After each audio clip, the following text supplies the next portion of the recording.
Sejam mais uma vez muito bem-vindos ao canal da Anatomia Virtual, e hoje eu vou falar um pouco para vocês de forma assim genérica sobre as terminações nervosas, tá? Deixe seu joinha, compartilhe esse vídeo e espero que ajude vocês em alguma coisa, tá? Então, questão de terminação nervosa, né? Então, vamos ver. Então, as terminações nervosas, dentro da neuroanatomia, vocês vão poder ver que elas são sensitivas ou aferentes, tá? Sensitivas, pessoal, ou aferentes, só para vocês terem uma noção, tá? Tudo que é sensitivo, ele vai sair da periferia, ó, sai da periferia e vai levar a informação para o sistema nervoso central, tá? E a motora, ela vai sair daqui do sistema nervoso central e ela vai para a periferia. Os dois tipos, tá? A sensitiva ou aferente, que é exatamente isso. O impulso nervoso vai da periferia para o sistema nervoso central, e já a motora ou eferente sai do sistema nervoso central e vai para a periferia. Bem, questão dos receptores, tá? Nós vamos ver que existem dois tipos de receptores: os receptores especiais e os receptores gerais, tá? Os receptores especiais, tá? Eles são mais complexos, está relacionados com o neuroepitélio, como retina, órgãos da corte, órgãos dos sentidos especiais, como visão, audição, equilíbrio, agustação, olfação, que são todos eles aqui, ó, como demonstra aqui na imagem ao lado, localizado na cabeça. Então, a retina, o órgão de corte, que está relacionado com o neuroepitélio, os próprios órgãos especiais, como visão, audição, equilíbrio, agustação, olfação, né, são considerados aí receptores especiais, tá? Bem, nós temos dentro dos receptores sensitivos, tá? A gente tem os receptores gerais, né? E esses receptores gerais, eles podem ser de dois tipos, tá? Livres ou encapsulados. Aqui na imagem mostra algumas terminações nervosas livres e terminações nervosas encapsuladas, que é revestida por tecido conjuntivo, como vou mostrar adiante, e pelo folículo piloso, tá? Os receptores livres de sensibilidade, nessa videoaula, tá? Só fazendo um parênteses, eu estou demonstrando os receptores, tá? Sensoriais, tá? Relacionado à parte sensitiva, quer dizer, são aqueles receptores que são aferentes, né? Que o impulso vai, né? Sai da periferia e vai para o sistema nervoso central. E dentro desses receptores, como nós falamos, a gente tem os receptores especiais, que está mais vinculado, vamos dizer assim, à retina, aos órgãos especiais, como nós citamos, tá? E nós temos, tá, também os receptores livres, tá? Os receptores livres são, sem dúvida, os mais frequentes e estão localizados em toda parte, emergindo, tá, a partir de redes nervosas subepiteliais, ramificando-se em células da epiderme. Então, essas estruturas que vocês estão vendo aqui, ó, são terminações nervosas livres, tá? Que elas estão localizadas na parte da epiderme da pele. Tanto é que é tão curioso, ele é tão abundante que ele está muito presente assim, em todo o corpo, mas na região das mãos, por exemplo, ela confere, né, uma coisa que a união dela pode contribuir para a nossa formação e única das nossas impressões digitais. Então, as nossas impressões digitais são formadas aí pela união, né, de terminações nervosas livres. Então, as terminações nervosas livres são um tipo de receptor sensorial, tá? Que está em toda a pele, que vai emergir em redes nervosas subepiteliais que se ramificam em torno da epiderme, tá?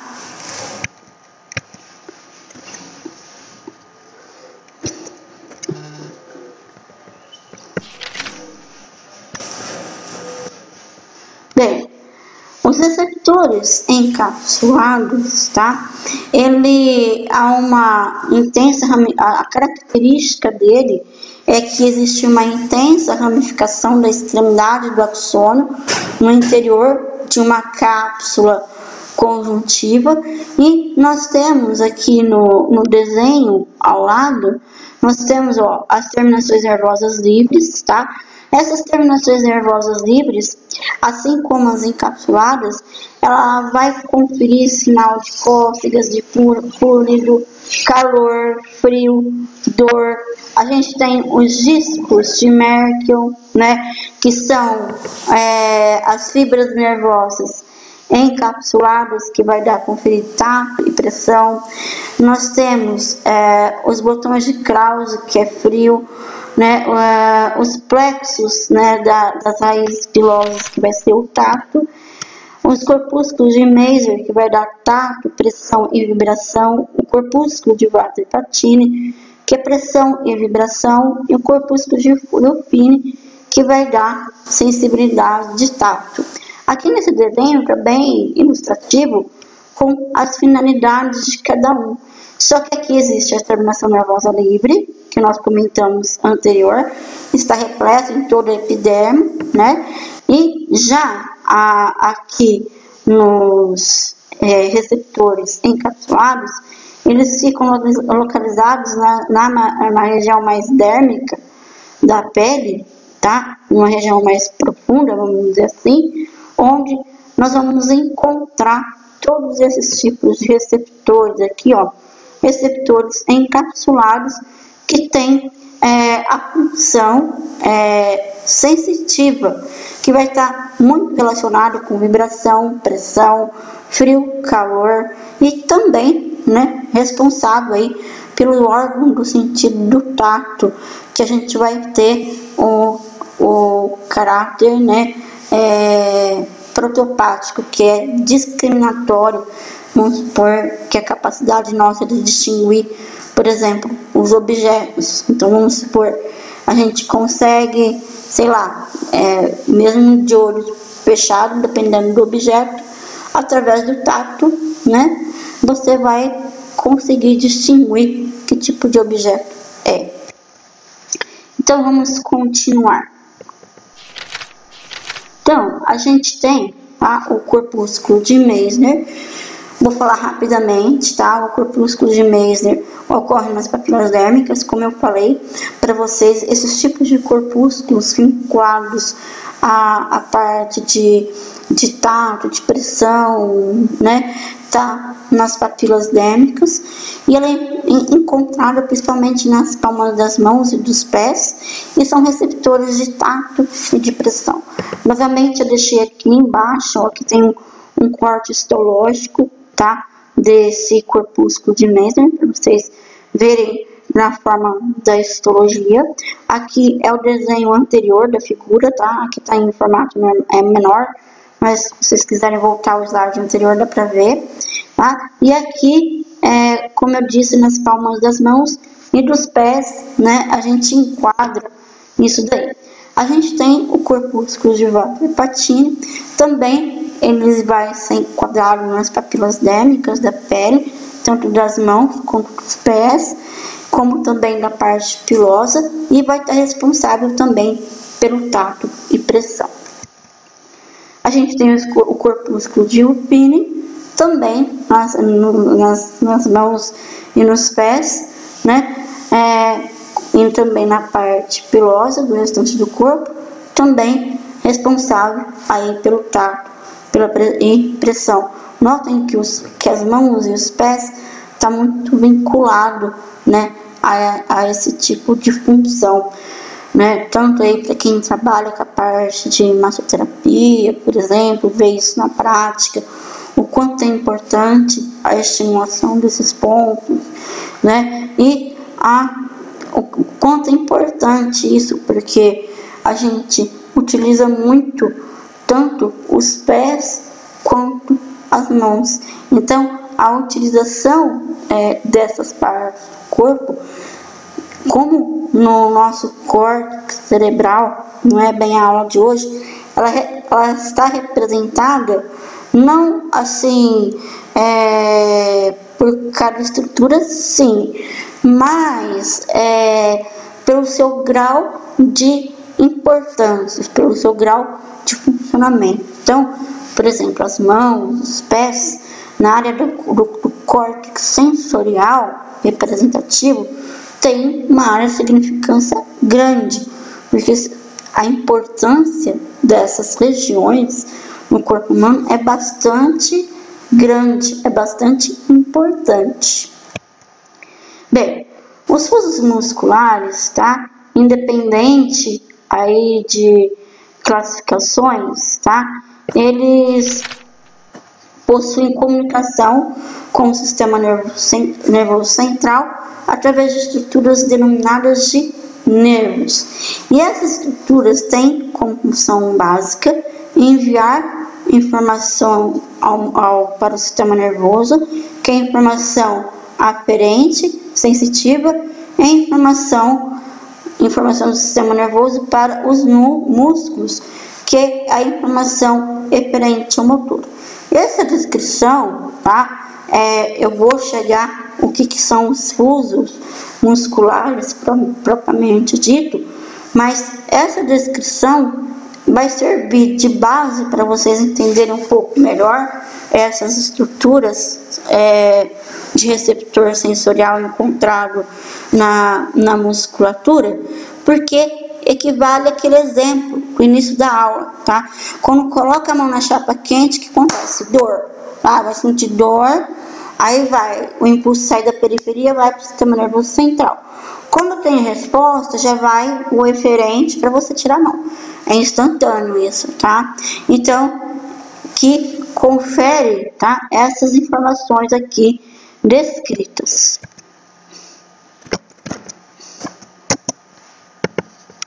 Vamos lá.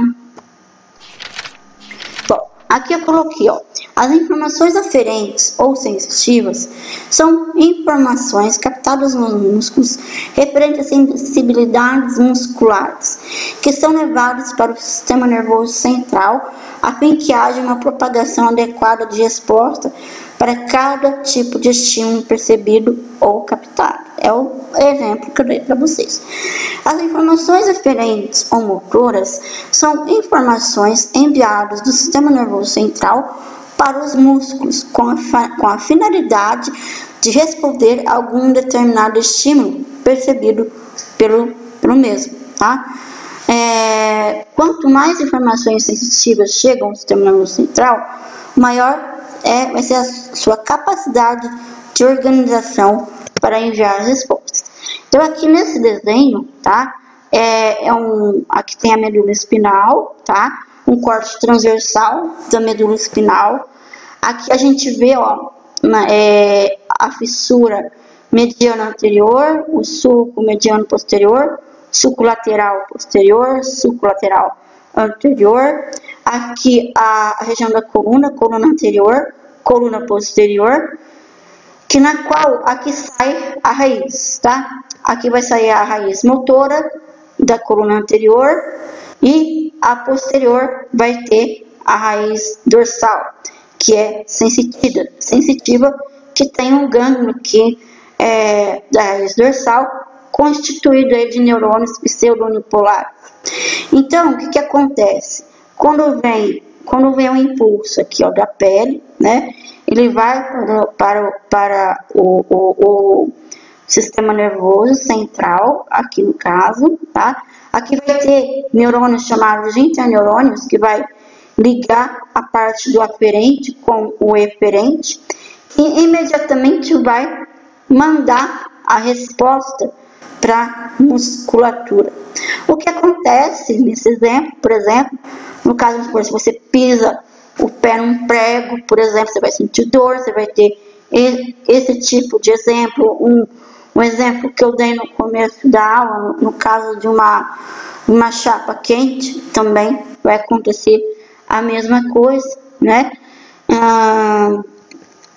Então, os receptores musculares são estruturas responsáveis pela captação das informações sensitivas nos músculos e, consequentemente, eles fazem sinapse com o neurônio sensitivo do sistema nervoso periférico, que é o primeiro neurônio sensitivo, para encaminhamento da informação do sistema nervoso central. Existem dois tipos de receptores musculares: os órgãos tendinosos de Golgi e também os fusos musculares. Nessa videoaula, eu estou colocando somente assim alguns aspectos genéricos, tá? Porque para poder falar detalhadamente, tá? Caberia falar assim muito mais do que eu estou colocando aqui para vocês, tá? Então, os fusos neuromusculares também são denominados de fibras intrafusais, que são receptores articulares localizados nos dentes musculares, organizados paralelamente às fibras musculares propriamente dita, que são chamadas de fibras extrafusais, e são divididas em região polares e região central. Então, aqui a gente tem o fuso neuromuscular, que é a estrutura sensitiva para capturar o estímulo, tá? As fibras musculares e o órgão tendinoso de Golgi, que na verdade ele vai ficar aqui entre o tendão e o músculo, que vou comentar com vocês daqui a pouco, que o órgão tendinoso de Golgi, ele está responsável pelo grau de tensão, tá? Muscular da contração. Ele não tem neurônio gama, tá? Um órgão tendinoso de Golgi.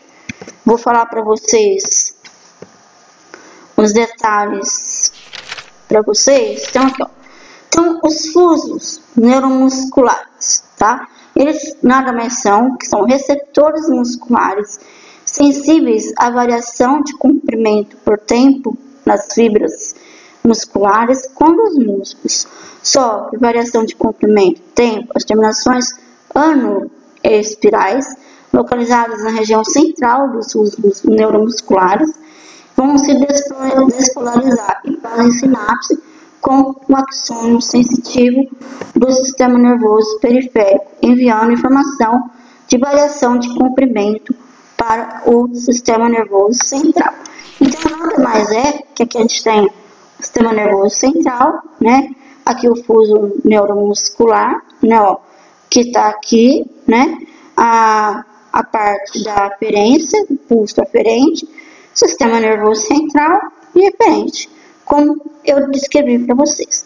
Os detalhes anatômicos do fuso neuromuscular, eu quero que vocês entendam que eles são estruturas dentro do músculo que são receptores sensitivos, como eu estou falando aqui para vocês, que vai enviar um impulso aferente para o sistema nervoso central e vai responder com um impulso eferente, tá? Eu vou deixar para descrever a morfologia do fuso muscular numa aula só para isso. Hoje eu só estou apresentando os receptores sensitivos que existem no corpo humano, tá?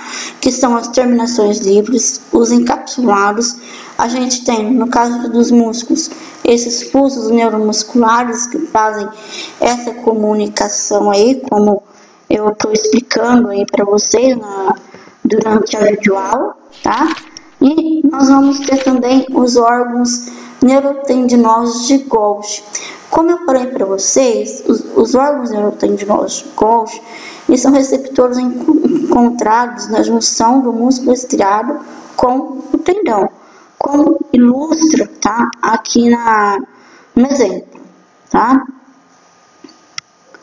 Então, os órgãos neurotendinosos de Golgi, eles consistem de fascículos tendinosos em torno dos quais se enrolam as fibras nervosas aferentes, sendo o conjunto envolvido por uma cápsula conjuntiva, e ele vai medir a tensão do comprimento aí muscular.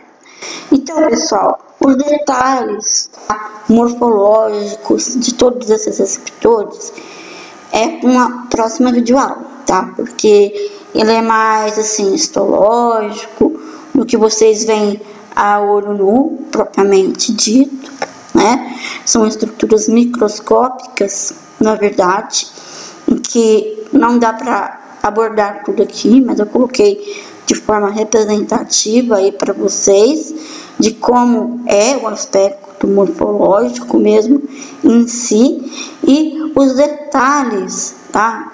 Da parte histológica, né? Principalmente dos fusos neuromusculares e mesmo dos outros corpúsculos, tá? Que eu vou procurar trazer numa próxima videoaula para vocês, tá bom? Muito obrigada pela atenção, até a próxima.